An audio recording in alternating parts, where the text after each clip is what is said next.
My second year of university, me and friends heisted $15,000 worth of systems in front of 300 students waiting to purchase them. And weirdly enough, we ended the night with $30,000 of their money in our hands. So our story begins during the university sale. It would happen annually, and it was to clear out all the older systems. And they were only like 2 years old, so they were still worth about $3,000.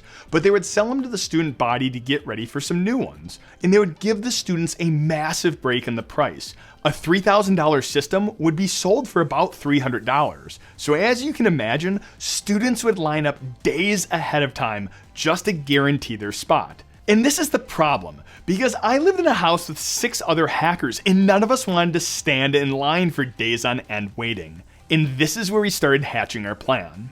We back-channeled communication through one of our favorite teachers and asked a very specific question, which was, if staff showed up to the sale and there was an envelope of cash left on the counter for the exact amount of 6 missing desktops and laptops, would anyone say anything? And the answer we got back was, as long as the cash is there, why would they go looking for the students? We took that as approval to push our plan into action. So we put our heads together and we came up with a plan. We figured out where they would be stashing the systems the morning of. We arrived at the university at 6 a.m. That's 1 hour before the sale was meant to begin.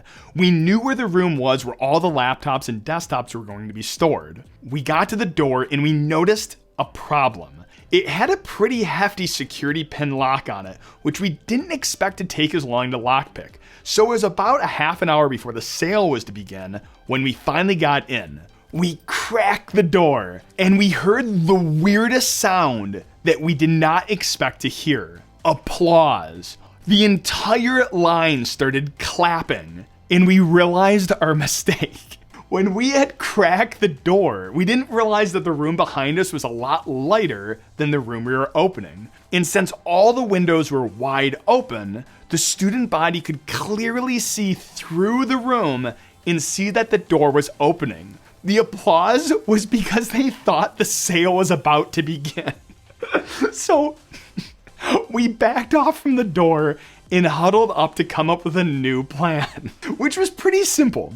One of us would need to go out, distract the 300 or so students to look the opposite way, while the others went in, grabbed the laptops, and left the cash. I thought it was a great idea until everyone started looking at me to go out and start preaching to the crowd. So I did get a cohort to come out with me. We walked outside and we addressed the crowd. I need everyone's attention on me right now because I have a very important announcement. Now, I had no idea what I was going to say, so I started spinning a story about as fast as I could. I sent my cohort off and I told everyone they would be asked their name, whether they were paying cash or credit, and whether they wanted a desktop or laptop. And right as I started, my friends didn't give me much time before behind the student body, I saw the light go on, them rush into the room, and my heart started beating. And I started just going on and on about the specs of the systems, that there weren't that many systems,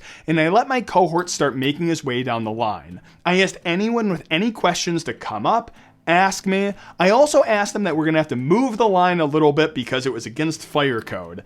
Again, most people listen when you start talking about fire. I was so wrapped up into talking to everyone that I wasn't paying attention to the time. We only had about 5 minutes before the staff showed up, and my cohort came walking up to me. What I wasn't expecting is when he came back up to me, he handed me the piece of paper, which what I was expecting, throw it out, I don't care what happens with it. But what I wasn't expecting was a wad of $100 bills, which amounted to about $20,000 to $25,000 in his hand. It was a huge stack of cash. What the student body thought was happening was that they could pay their cash to this random person going down the line. And it was a huge stack of cash and I had no idea what to do. And much to my greatest fear, it was at that moment when he handed me the piece of paper and the stack of cash that the university staff showed up. The lights were turned off behind, so I knew my friends were already long gone. Lucky for me, I had one last stroke of brilliance, which was to walk up to the staff nice and confidently and let them know that I had organized the entire thing to make their jobs easier. Here's the piece of paper, here's the cash, who paid, and I didn't expect them to ask the next question. Well, since you helped out so much, why don't you go first? I answered with a straight face. I think we have everything we need already. If you like this story, please give it a thumbs up because I would love to do more of them and it lets me know that you enjoyed it. Thanks for watching and hack on.